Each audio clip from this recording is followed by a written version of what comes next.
Welcome to a new episode of Ghoulish. I am Max Booth, host, and today in the program I am talking to my good pal, my associate, and I'm talking to an acquaintance named Jay Wilburn, a columnist for my magazine, Dark Moon Digest, and today we're talking about a little column that he has in the latest issue of Dark Moon Digest, issue 40. That's full 0, buddy. Oh, pal. It's out today, the day that I'm recording this intro, the day that I am uploading this episode. Dark Moon Digest, issue number 40, and his column in this issue is pretty interesting, I would say. Well, obviously, I published it. Why would I come on this podcast and say, well, I'm talking about a column that I found kind of tedious, but for some reason I published it anyway? I don't know. I've had a lot of coffee this evening. I don't know. I have not slept much, but I am having coffee, and I'm awake, and I'm going to edit this episode. And before I edit the episode, I have to do the intro, and that is what I'm doing. The subject of this episode, and also the column that is in Dark Moon Digest issue 40, that's full 0, is alternate reality Stephen King books. So books that Stephen King, that's Stephen Edwin King, mind you, books that he might have written in an alternate reality. What could that be? Well, that's what we're going to get into in the episode. So I guess you'll have to listen to the episode, and also, just because we're going through this whole column on the podcast doesn't mean you shouldn't also go buy the latest issue of Dark Moon Digest. It has lots of cool spooky fiction and other non-fiction as well. So buy it, you support what I do, you give me money, you help me continue paying folks to write spooky fiction, you help me continue hosting this spooky podcast, because guess what? It costs money to host a podcast, and I don't have much money.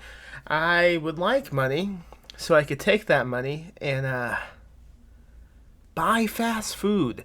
We also have a Patreon, patreon.com/PMM Publishing. All right, let's talk to Jay about alternate reality Stephen Edwin King books.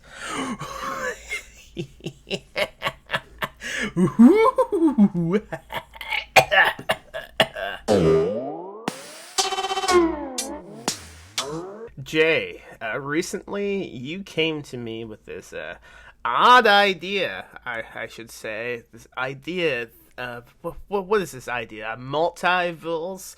A possibility that there's other realities than the one we live in, and perhaps there's a universe where Stephen King has written books that he has not written in this universe. What's going on? That was kind of the idea. Some of the books are loosely based on things that he's talked about wanting to write, or that were novel ideas that he scalped for other stories and that kind of thing. And then some of them I just made up almost out of whole cloth. But wouldn't that be called a lie? Yes. All fiction is a lie. So now, how do you know he's fiction? How do you know he's talked about doing these? What are you doing? Like stalking his his social media? What? No, I've actually Richard Chismar was doing Stephen King Revisited, where he's kind of reading all the books through in order. So he was posting about that online, and I started doing it too, and then kind of sort of picked up the pace here recently. So I was reading a lot of his books back to back. Didn't Richard write Gwendy's Button Box? He did. Oh, okay. And he wrote the sequel as well. So cool, I thought so. Go on. People can grab that up. sometimes in the author notes he'll mention some things, or in the middle of a story he'll have like a story within a story, and then in other interviews he'll explain that like that was something he was going to write, before his pen name got found out and some things like that. So I kind of stole from a few of those different things to kind of piece together what some alternate universe Stephen King novels might look like. I've always wanted to write a book, or perhaps make a movie, a dramatic movie about the discovery of who Richard Bachman is, because I think it's pretty suspenseful.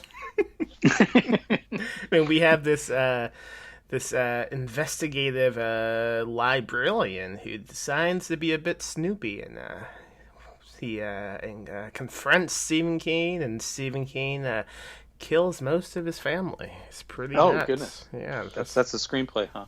Oh, that's what I read about on TMZ, but maybe yeah, go on. Yeah, so I came up with I guess 15 books. You guess? That we put together for this.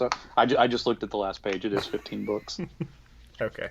So I guess we can go through them, and you can just we can talk about whether these would actually be good novels or not, or if we're maybe glad that they remain in an alternate universe. And we should say before you begin that this article is being published. It has just now been published in the latest issue of Dark Moon Digest. Issue, I don't know, but I'll link it in the show notes so you can go buy it, because I guess you don't have to, since we're giving you the content for free, but there's other stuff in it that you could read that we're not talking about. There's all sorts of great stuff in the DMD magazine. Yeah. Okay. Now, why do you keep calling it the Stephen King Foo Fighter universe? That's my major question. Oh, well, I'm kind of an expert on alternate universes. So I think there are certain constants that go through universes. So I think, every universe that we can get to probably has a Stephen King, and the Foo Fighters become a band of some kind in every universe. And I think maybe Max Booth works in a hotel in every one of those universes. Well, if I don't work in a hotel, then all of the universes collapse. So, yeah. Yeah, I'm not even sure if I exist in this universe. I don't see any evidence in this article. No. But Max Booth definitely does. So, before you do get into this, I want to stick with the Foo Fighters for a second. Does this mean that Cobain is shot in the head in every reality? Oh, I don't know. I think maybe like the band forms with different members sometimes. There's probably many versions. Maybe Kurt Cobain leaves Nirvana and starts the Foo Fighters himself in one universe. That's a possibility. That would be terrible. Hey, you remember that book we were writing about Cobain, and then I shit the bed? Yeah. We still got that standing by if we decide to go back to it. I've been letting you down a lot this year. We're good, man. I never run out of work, so we can always leave something and come back to it. And with me, you never run out of grudges, so that's good. I'm a pretty cool guy when it comes to Max Booth III. I think I think our friendship works out just fine. Okay, go ahead. Let's get into this. All right.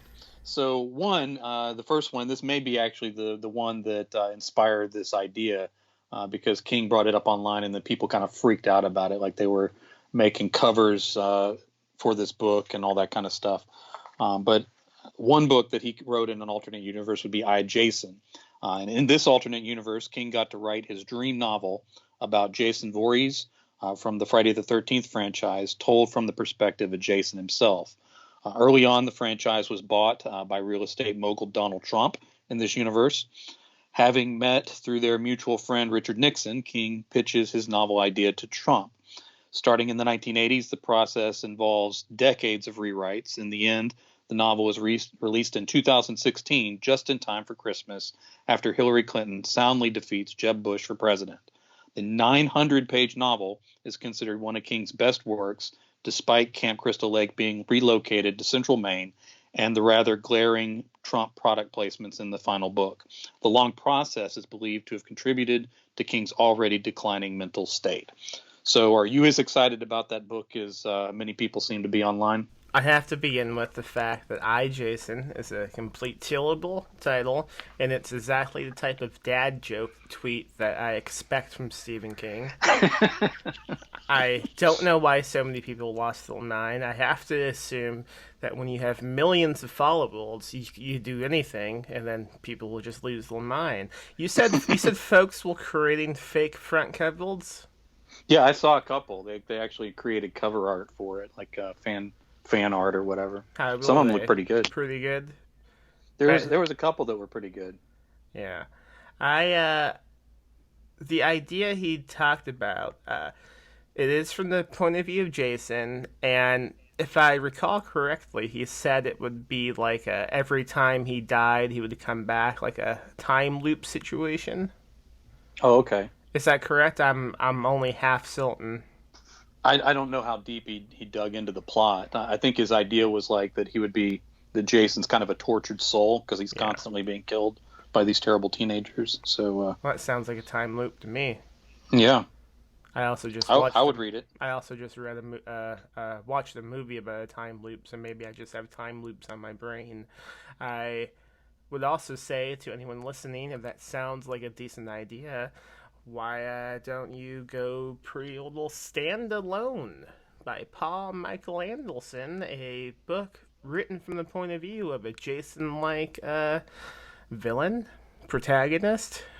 You make the decision, not you, Jay, but the audience. The entire world. I don't need your opinion about it. I'm just trying That's to fine. I'm just That's trying fine. to plug a book. What do you think of this idea of this I, Jason? Shouldn't that have a comma after I, Stephen King? You idiot. Yeah, probably. I would love the idea. Like if that movie wasn't tied up in court and nobody can open the franchise without fighting for it, I think it would be pretty cool. You do mention that it would be 900 pages, but that seems kind of low. So I don't know. Yeah, I was thinking kind of a medium length book for Stephen King, like A novella. yeah. Okay, go on. All right. So another idea is Overlook. Now this one has a little bit of background to it. Unlike in our universe, when King's editor seeks to remove the prologue that included like the complicated subplot of mobsters from The Shining, the argument turns violent in this universe, and the editor is killed. King manages to make it look like an accident, and he gets away with it. The ghost mobsters are actually a big hit in that universe's version of The Shining. Then this leads, King later writes this novel, Overlook, about the crime families that use the Overlook Hotel as a meeting place. In the bloody novel is a subplot about a writer who kills his editor and makes it look like an accident before being blackmailed by the mob. Would that be a book you'd be interested in reading? It would be. I would also say, now this is going to be a recurring theme in this episode. Will you do a section of this article and then I plug something I'm involved in? I would say Good. if you're interested in hearing more about this removed prologue, it was called, I think, Before the Play. And I did an in-depth investigation into this on my other podcast, Castle Rock Radio? Yep, that's Yeah, the that was a good title. episode. Castle Rock Radio. I forgot the name of my own fucking podcast. Things I were love that going podcast. great. Thank you. You should come on again, and we can talk, well, not about Before the Play. That episode was already done. It would be Right. odd to do it twice. Maybe we should have done that this podcast on that podcast instead of Oh, yeah, Ghoulish. that would be interesting. It's too late for that now. It's too late because my co-host for Castle Rock Radio is I don't know. I think she's sewing pants or something in a different room.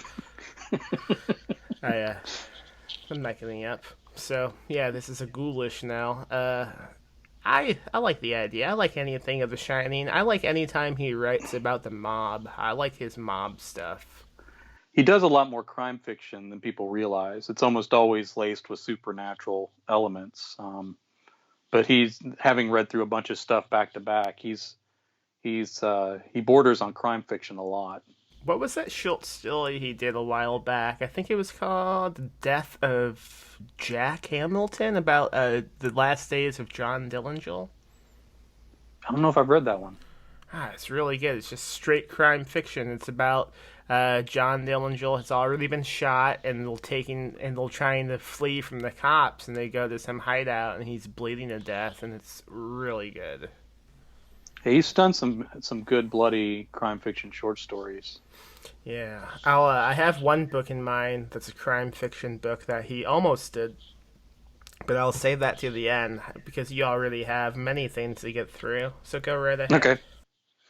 All right. The next one is The Machine's Way. In this universe, King is better at keeping secrets. His Bachman pen name is not discovered until much later. He ends up writing under more pen names, including George Stark, for the Machine series about a ruthless contract killer named Alexis Machine. The novels do fairly well. King's many pen names result in police not making the connection sooner between a string of editors going missing from the 70s through the early 2000s. Wait a second. What do you mean by that last sentence? Oh well, this universe has a different outcome for some of King's editors, I think. I am confused, and I am afraid to ask more questions. But I do like Alexis Machine. I've always wished that we could have a feature-length novel about this fella, but we don't.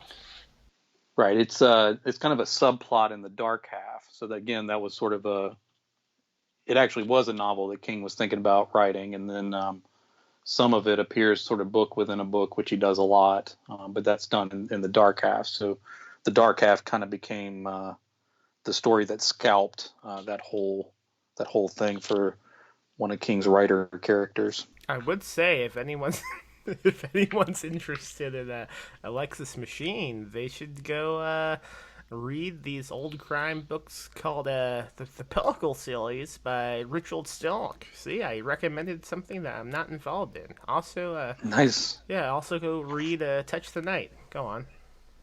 All right. Next one, Buffalo Soldier. King writes a brilliant Western about a range war in the Wild West. His first editor on the project suggested taking out the magic black man with the shine that keeps showing up to get one of the cowboys out of trouble. After that, editor suffers a terrible fall down the stairs at his home. The second editor leaves in King's troubling portrayals of black characters and over-the-top dialects. Okay, that's the second time you've mentioned an editor dying in this article. Do you have an issue with the way I edit these columns? What's going on? The way I read this, it looked like it was an accident, so I don't know that that's related. That's the way you read it, but what is the way you wrote it? Oh, I love editors. I would be just purely by the number of typos that I know you found in this article as you were editing it. Yes, I'm sure that you understand my need for them. So yeah, now when you say the shine, are we talking about the shine, like from The Shining? Well, King uses that a lot for a lot of characters. So you could argue that the character from the Dead Zone had it. You might be able to argue that John Coffey from the Green Mile might have had it. And then a few other characters. I think we're both in agreement. I don't see why we would have to argue about it. I guess you could say the argument could be made. So maybe we're arguing it together against the world. We don't have to fight. Now, he hasn't written many westerns, has he? The only thing that come to mind is like the Dark Tower series. Right. Desperation takes place in the West, but again, it's modern. I kind of stole that idea from the Tommyknockers, and Buffalo Soldiers is a novel that you get the beginning of when one of the characters creates a typewriter that writes stories out of the guy's brain. And I always thought that opening was really, really good in the Tommyknockers. Like, I read it and was like, well, that's a novel I'd want to read. So. I have not read the Tommyknockers since I was a kid, but I have to soon due to an unnamed project I am doing for Cemetery Dance that I can't talk about publicly. Oh, wow. Yeah. That sounds interesting. Now I'm promoting something no one can buy. There you go. Yeah. Instead of stuff no one will buy, so the way we normally promote. That was rude. Go ahead. I was talking about myself. But... I know. All right. The next one is Blessing. After the success of Buffalo Soldier, King writes about a town called Blessing, Utah, where the entire population goes crazy. There's a spaceship buried under the ground, and the Mormons and Indian tribes worship it. It also brings dead animals back to life. Most of the townspeople are transplanted from Maine or retain their accents. The editor survives the process by offering no changes except one comma in the book that comes in just under 1,200 pages. I do find it funny in the article. The last sentence is about a missing comma. You do not have a comma with 1,200. Oh, should I put that on there? I don't know. You're the school teacher. You know how to teach. What do you think? I stopped teaching school in 2013, so I'm not sure if commas still work the same way. I think they canceled commas. So this is good. This is the second Tommy Knuckles reference you have in this article. Have you recently read the Tommy Knuckles? Is that what's going on? It's been a little while. Again, this was just something that stuck out to me because in the middle of that story, they're talking about tales of things that kind of went that match up to sort of the craziness that's happening in town, and they mention this research they did about this town in Utah called Blessing, where everybody went crazy in 18 something, and then it's never mentioned again. Never in any Stephen King book does this come up again. So I always thought that maybe it should be something he should have explored. Now, the story of desperation, that novel, is a town where people start going crazy, so that may be where he sort of played that out. But again, it's always been a story that I wouldn't mind reading at some point, maybe just a short story. Do you think if he brought this idea up about Blessing, Stephen King would have any idea what you're talking about? I don't know. I don't know if you'd remember or not. It's kind of a minor mystery online. Like I was looking it up to see, well, he brought this up again sometime. Oh, wow. But there's like hundreds of people that were saying, yeah, I don't know why. I've looked everywhere. I don't see it anywhere. So it's just something he brought up in that book and then didn't revisit. Now unless again, that's the seed for desperation that he was planting there. Imagine having an audience so big that anything you mention in a book 50 some years ago, I don't know how math works, it's just obsessed over to this day. Imagine it, Jay. Yeah, you imagine it? Yeah. All right. I think it kind of ticks him off a little bit too, because people will call him on like his slip ups, Like he on the telephone. No. Like in the Stand, he made a chocolate payday bar, and people called him out on that not existing a lot. And he uses that as an example sometimes, and there's other things that he'll get in the pattern of doing. So for a large portion of the 80s, he didn't know the difference between schizophrenia and multiple personality disorder. And so he was constantly using them interchangeably in novels. And then there's at some point where he has a character later on mentioned that the character doesn't know the difference between the two. So I think he got called out on it enough that he just made it a character thing. That was the thing that no one really knew the difference of until, like, the last 5 years, I think. Because if you watch any movie... Oh, they all mess it up? It seems that way. And I assume that's why Stephen King also messed it up, because I think he does all of his research from movies from the 90s. Maybe. Now, this also mentions that his editor survives, as if that is noteworthy. I find this is a theme that you keep coming back to, and I am troubled by it. Well, I don't know. I'm just reading the information we have here. So now, this next one is called My Pretty Pony. Is that not the name of a short story he wrote? It is, and the short story was originally going to be the beginning of a novel that he didn't end up doing anything with. But again, in the universe where he does something with it, it's panned by critics. This crime novel follows a group of killers who slaughter the family of a rival mobster at his daughter's wedding. The team is hunted down and picked off one by one in bloody gangland style. The main character manages to survive by killing off the leadership across 2 crime families and faking his own death in an explosion. He spends time in the middle of the novel hiding in Derry, Maine, where he keeps seeing a clown in the sewers. The late editor suggested ending the book with the character standing on the Maine coast looking across the water. After the editor's unfortunate death and an apparent break-in gone bad in his home, the original ending is kept, where the main character stops in Jerusalem's lot as he looks for a quiet place to settle down. He is then killed by vampires who made no previous appearance in the novel. So they just randomly show up at the end? Yes. That's cool. Even in this universe, Stephen King has little trouble with his endings, I think. That seems about right. I haven't read My Pretty Pony in a while, but my main takeaway from it is it should not exist. um, yeah, it's sort of like a beginning of the story flashback that he just made a short story, and there's a lot of that in the Nightmares and Dreamscapes short story collection. It's kind of like a clearinghouse of everything that was left over from the years before it. So you got like screenplays in there, and you got half stories and a bunch of things like that. And My Pretty Pony was one of those, I think. Imagine going to the next section of this article. Oh, you want me to go ahead? Yeah. All right. I had nothing to follow that up with when I All said right, that's imagine. fine. Yeah. There you go. All right, the next one's the Reptoid Crisis. Johnny Carson, host of The Tonight Show, is replaced by a different man hosting a different talk show from a different universe. People all over the country end up getting replaced until an alternate Donald Trump replaces Ronald Reagan as president. Two young brothers work hard from alternate universes to reunite and set the world right. The problem ends by being solved by some convoluted magic, and most readers don't understand it.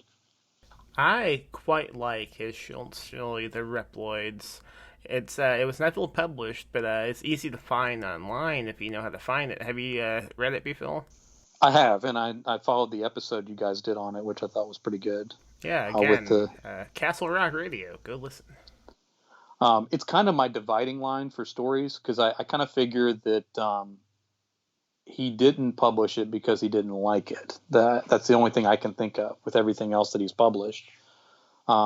And it kind of read to me like it was sort of the start of a novel that he didn't finish. I don't have any evidence of that, but that's kind of my read of it. It does read like that because we get introduced to, I believe, several different characters' point of views, right. And it seems like it's building up to something much larger, and then it just kind of ends. Yeah. And so for me, like again, like you said, I don't consider it a bad short story. But so I kind of, when I'm reading something by Stephen King, especially short stories, I kind of look at what I call the Reploid line, which is like, is this story better than Reploids? Like, if I replace this story with Reploids, would I be missing something in this story or in this collection, or would it be better? So he has a lot of stories that I think are below the Reploid line, in my opinion. The thing with Stephen King is a lot of folks like to say, I'm not a big fan of his books, but oh boy, his short stories, that's where he really shines. Shines. But I kind of think the majority of his short stories, just from doing Castle Rock Radio, well, not as good as people think. I'm kind of one of those people. And again, reading all his stuff through back to back to back, some of his flaws kind of shine through a little bit more. But I'm still that guy. Like when I hear there's a short story collection coming out, even if it's like one of the 4 novella things, I'm on it. Like I'm like, oh, this is going to be good. And maybe it's a thing like even if there's like 1 or 2 that are bad, you know you're going to get something that's at least good. I think he is strongest in the novella film, Matt. Out of anything he can write, novella, like his novella collections are usually pretty damn good, I think. And there's a lot of them. Yeah. I wish that would get brought back. Not just, I wish like it was more popular to publish novella collections because those are always pretty interesting, I think. Oh, you mean from authors broadly? Yeah, from anyone. Yeah, because an issue that you come across in short story collections in the indie scene, especially, is people will just dump every short story they ever wrote into one massive book. And with a novella collection, I think you kind of have to be a little bit more cautious about what you put into it because you don't have as many things to just dump in front of somebody.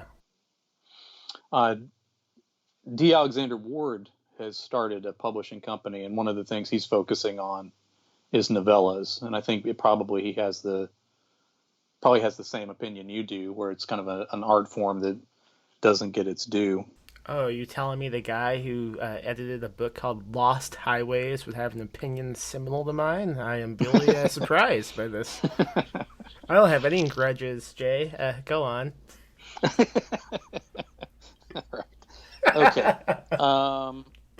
The next one, A Dark History of Maine.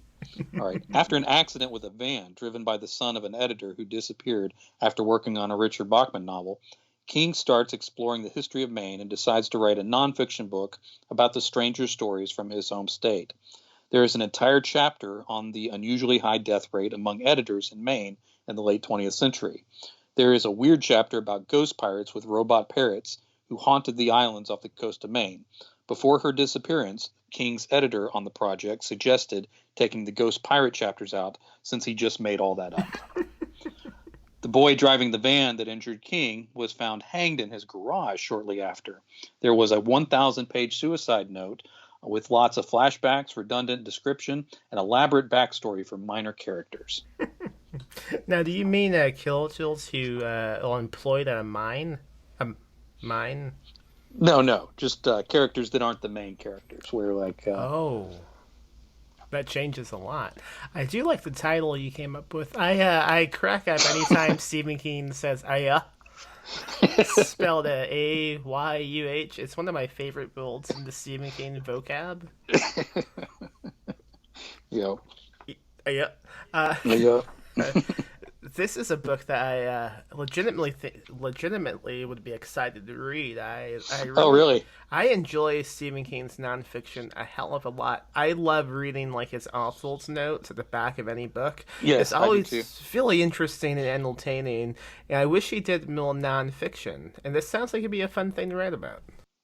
Yeah, I loved On Writing, and it's been a while, but in this rereading I got to read Danse Macabre, which I hadn't read prior to starting the project, and it's really good too. It's an older book, obviously, so it only goes up to the very beginning of the 80s, but I think it still works. Like the stories that he brings up, and some of the authors he talks about as young new writers who are kind of the old guard now. He mentions in there, so I think he was on point with that.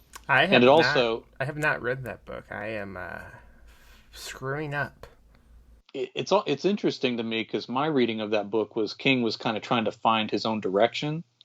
So like he's talking about how stories work and the difference between different types of monsters and classic books and why they are good. He does the same thing with movies and other things too. And just looking at that book and then looking at the stuff he wrote after, I think he was kind of trying to figure it out himself. Because of course he had these big old hits right at the beginning of his career, and that's still early on. And then with like the Dead Zone and Firestarter came out right before he did Danse Macabre, and I think in a way he was kind of trying to figure out what he was supposed to be writing next. That's it sounds like an intelligent takeaway from the book, and now I'm more excited to read it. Yeah, it still holds up. It's funny to go back and read, thoughts about where horror's going that were written in the beginning of the 80s. But I think the book still holds up. I would like to read it just for the fact that I can go like, this guy turned out to be a Facebook racist. I don't think there's a lot of that. Again, these are kind of old school guys that exactly. Not all of them made it to the social media era. They would have probably been Facebook racists. Some of them benefited by not having social media, probably. Yeah. Bram Stoker. Go on. All right. Minor Leagues is the next one. After the limited success of Faithful, Richard Chizmar gives King a copy of A View from My Seat by Armando Rosamelia.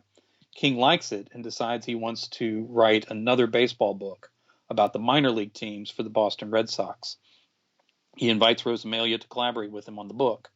The book covers the pursuits of a number of minor league players, but then also covers a mystery surrounding the disappearance of some of these players. During the editing process, King and Rosamilia have a public falling out in which Rosamilia confesses that he likes Dean Koontz books much better. Rosamilia disappears shortly before publication. Now, before I get on to this disappearance, I have to say, playing baseball in the mine does not seem safe to me. No, minor, like below the major leagues. Oh, I do not understand. So he disappeared? Armand Rosamilia? Yeah. In this universe, yes. What? Well, what little information do you have? This seems. I don't live in that universe, so I'm not sure. But you know he vanishes. Yes, yeah, I got that much. Again, I don't even know if I exist in this universe. I'm not sure if we were friends or not. So maybe having a Jay Wilburn in a universe makes things better. I'm not sure. Now, is this related to the fact that he is also involved in the editing process of the book? I'm not sure. There's lots of examples of authors having falling outs, so it could be unrelated. Sounds unrelated. Okay, let's continue. All right. Miseries Return. Under the pen name Stephanie Kong, King writes a series of gothic romances. After the series is ended and the pen name is discovered, King writes one more novel in the series called Miseries Return.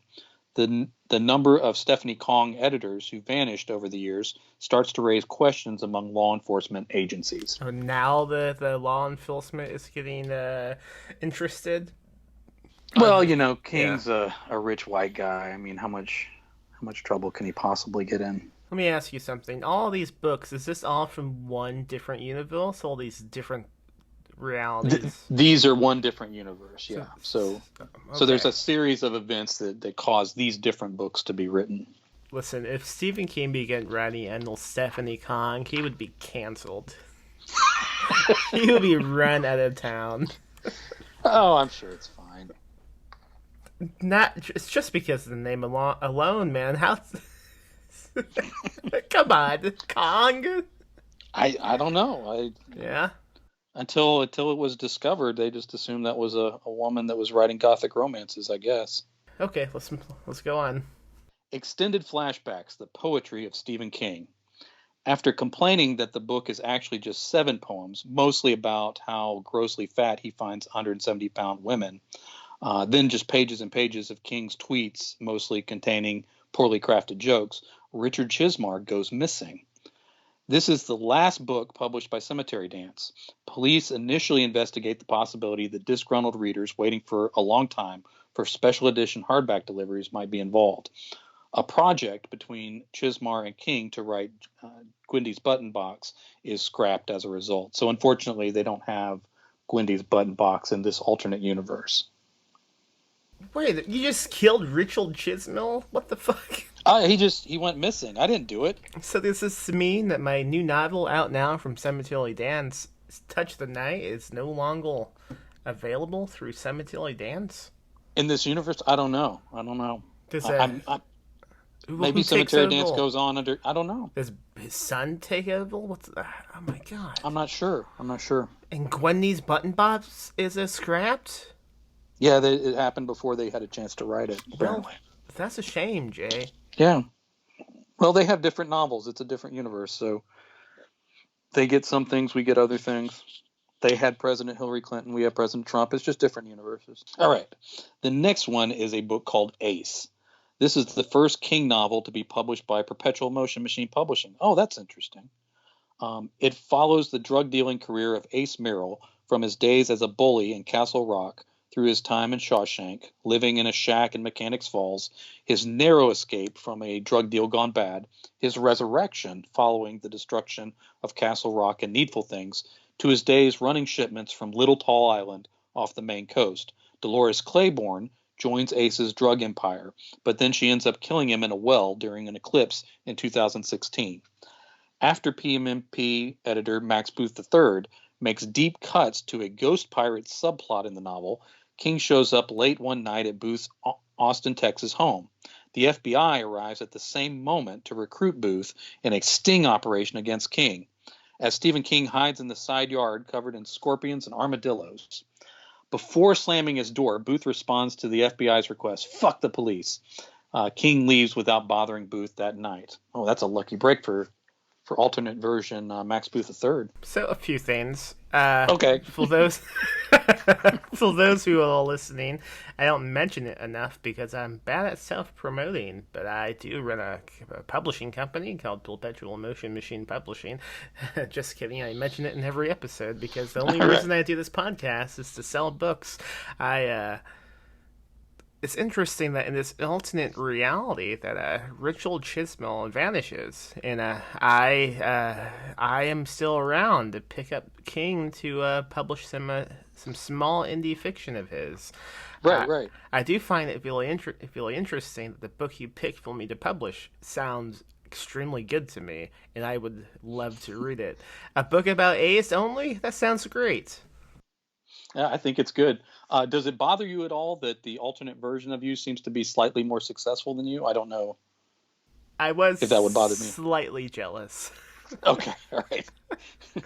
Especially you feel like maybe you live in the wrong universe? Yeah, he has a side deal. That's pretty cool.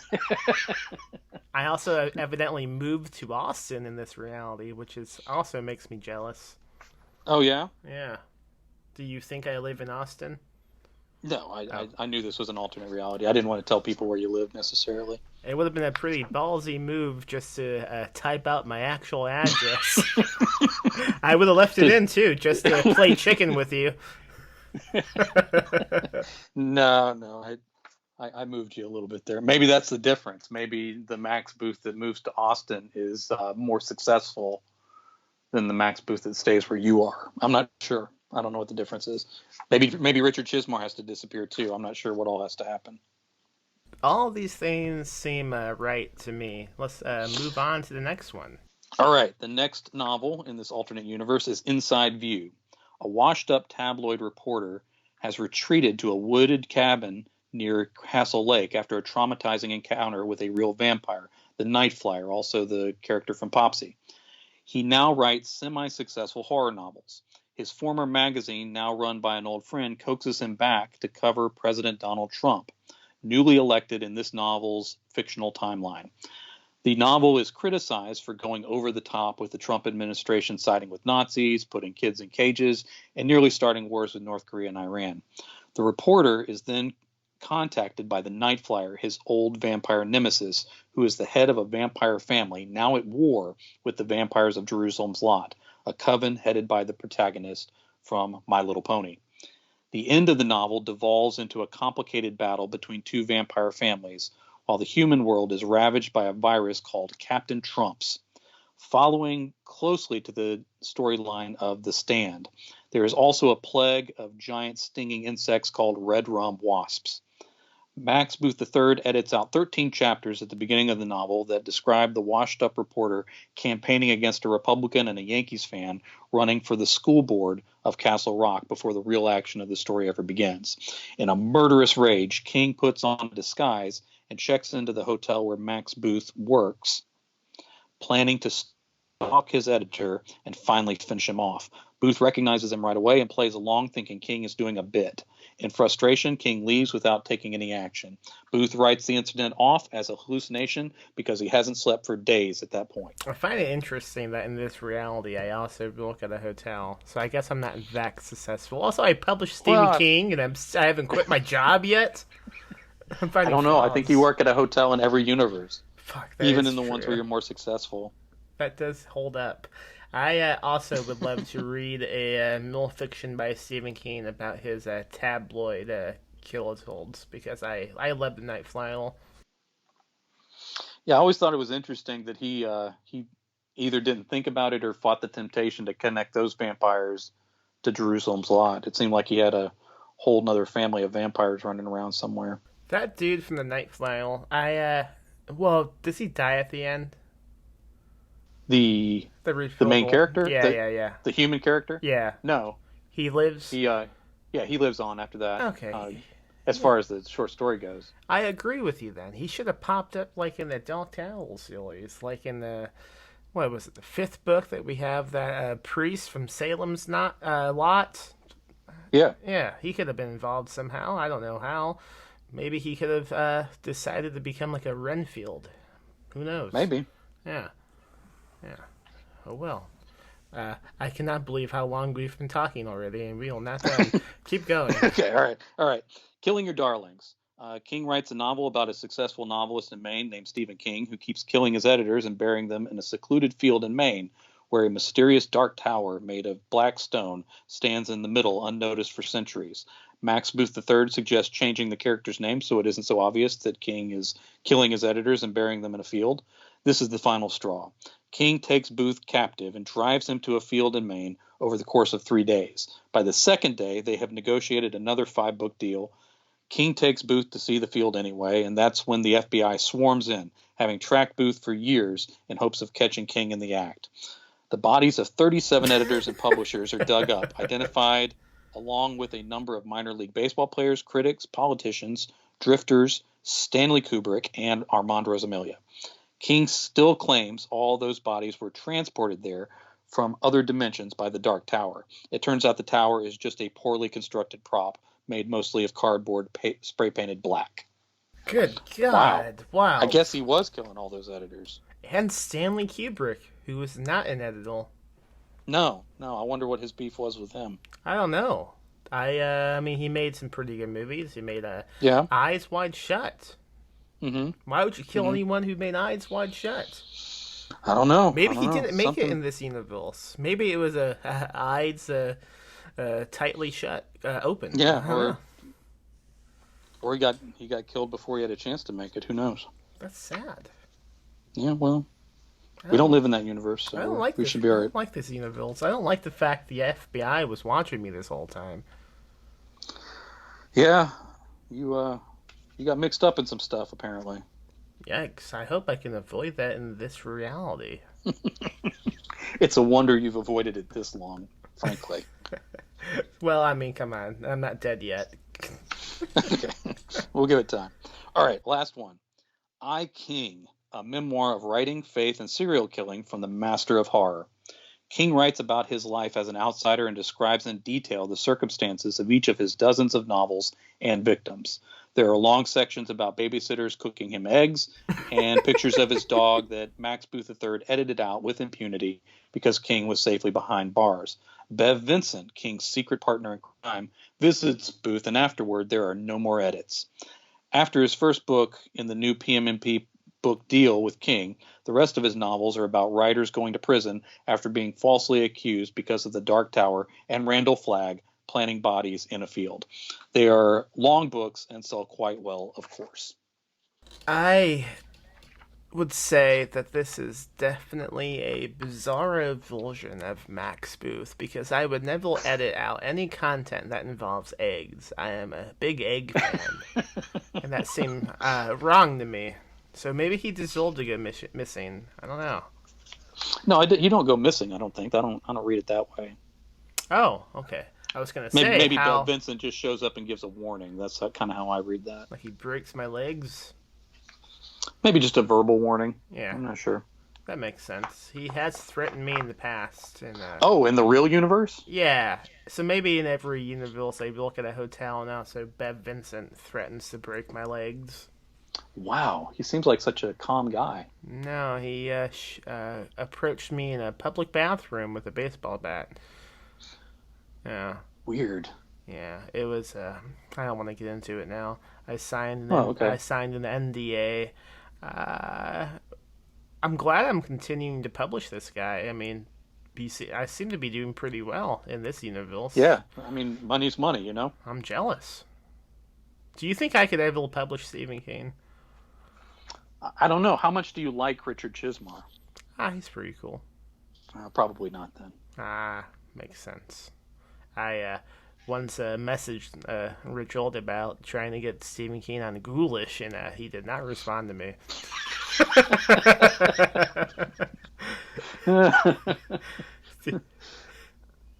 Which seems maybe okay. the email got lost. It didn't. It was a message, and it said he read it. Maybe you get automatically sent to his spam folder now. I'm not sure. If I include the old Stephen King, yeah, maybe. The idea I have is to get Stephen King on Ghoulish, and the whole episode I have it mapped out. I would go like, Stephen King, thank you for coming on, and for those who don't know, Stephen King is the author of, and then I would proceed to list everything he has ever written in his life, and then Stephen King would say, thanks for having me on, and I would go, well, unfortunately, we have run out of time, and that would be the whole episode. You don't have the balls. I don't know if I do or not. That's the great test that I want to put myself through. I feel like it would be funny, but I don't know if I would freeze up in the moment. I probably would. He'd probably hang up halfway through. Well, I don't even need him to listen to it. I just need him to send me audio of saying, thanks for having me. Because I could easily find him saying that on YouTube and just clip that audio into the podcast, but it's not as funny as having him actually send me the audio. You might get sued too. I don't know if you could. Can you? I guess if it's satire, maybe. I don't know if there's anything. I don't know if there's anything funny about it though. I think it's pretty funny. So before we go, you need to throw Odd Thomas in too as you're reading through all his books. Oh, I definitely planned on it. That was even something I mentioned to Richard Chismell, despite the fact that I don't think he knows about that joke. So maybe I even confused him, Mill. I still get people mentioning Odd Thomas to me, and it's a nightmare in my life. I find it funny. Yeah. It's okay if you mention it, though. Anyone else, no. All right. Yeah. This has been a long episode. I am surprised. I thought we wouldn't have enough content to even make an episode, but my God, this is like 3 episodes in one. Is it really? Did it run that long? We are at 51 minutes. Okay. Yeah. That's not terrible. Yeah. The one book I always wish that Stephen King had finished writing was The House on Value Street, which was his book about the whole Patty Hill kidnapping incident. But right. He abandoned that to write The Stand. I wish he would go back to it. I didn't think to include that one. That would have been good. God dang it. It's all right. It's okay. What do you have to promote? Oh, I have a new time travel series out called Time Travel Academy. It's for middle grades readers, and there's 3 books out in that one now. So anybody of any age can pick those up and enjoy them, I think. Cool. Do we get multiple realities in these? There's moments where they change history and have to change it back. So there's some of that. Now, these are kids' books, so I assume they'll going back and stopping the assassination of JFK. They go back to when Lincoln's assassinated, so that's actually in one of the stories. So they're back there during that day. It's done kind of mild because, of course, it's for middle school students, but the history's in there and stuff. That's cool. I recommend folks buying those. How can people find you online?